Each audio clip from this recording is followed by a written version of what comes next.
আমাদের ইন্ডাস্ট্রি হওয়ার আসলে কোনো দরকার নেই।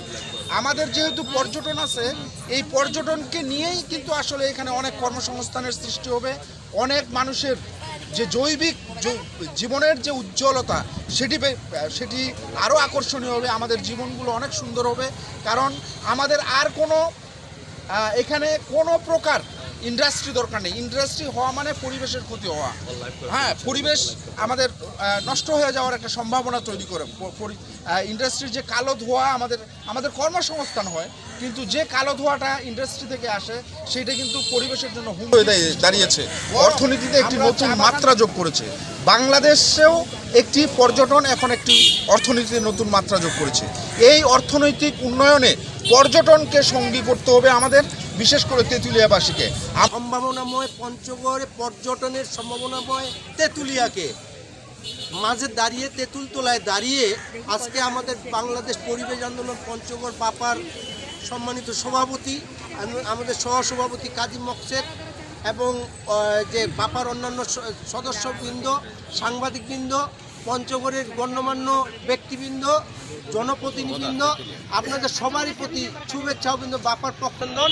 এবং আজকের এই অনুষ্ঠান আপনারা এসেছেন, এই জন্য ধন্যবাদ জানাচ্ছি। আমি একটা কথাই বলতে চাই প্রথম অবস্থায়, যে পঞ্চগড় তার মধ্যে তেঁতুলিয়াটাই প্রধান।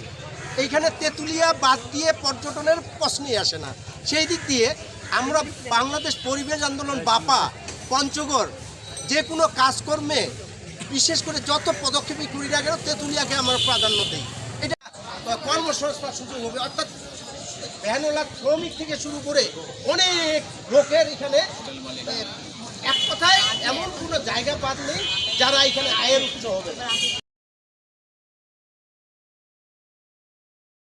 আমরা জনাব কাজী মকসেদ ভাইয়ের প্রদত্ত একটি ভ্যান গাড়ি, যেটিতে করে ময়লা পরিবহন বহন করে যথাস্থানে এটি ফেলা হবে, ফেলার জন্য উনি এটা দান করেছেন।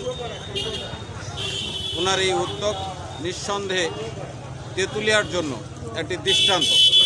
তেঁতুলিয়া শহর পর্যটনের শহরে পরিণত হয়েছে, কিন্তু আমরা লক্ষ্য করেছি বিগত দিনে যে অনেক পর্যটক এসে হতাশ হন, তেঁতুলিয়া দেখার মতো কিছু নাই। আমরা যদি এই হতাশাটা দূর করার জন্য আজকে কাজী মকসেদ ভাই যেভাবে উদ্যোগ নিয়েছেন, আমি একটু উদাহরণ দিতে চাই। আমরা যদি বাংলাদেশের কোনো ক্যান্টনমেন্টের ভিতরে যাই, তাহলে আমরা দেখতে পাই কি নান্দনিক দৃশ্য, ছিমছাম পরিবেশ, একদম পরিষ্কার পরিচ্ছন্ন, দেখলেই মন ভালো হয়ে যায়।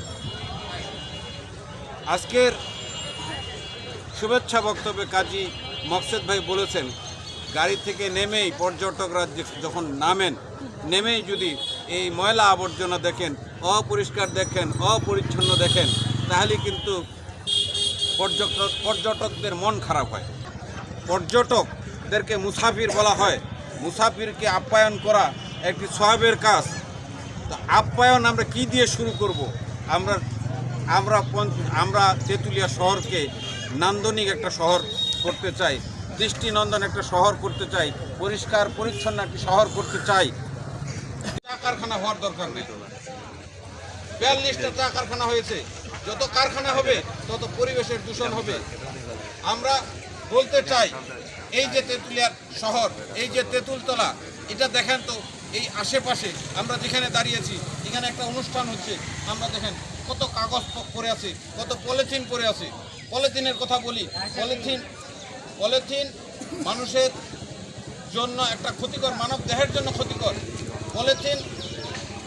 পলিথিন রাষ্ট্রীয়ভাবে বর্জিত হয়েছে, নিষিদ্ধ ঘোষণা করা হয়েছে, কিন্তু পলিথিন ব্যবহার হচ্ছে। তোলা আদায় করতো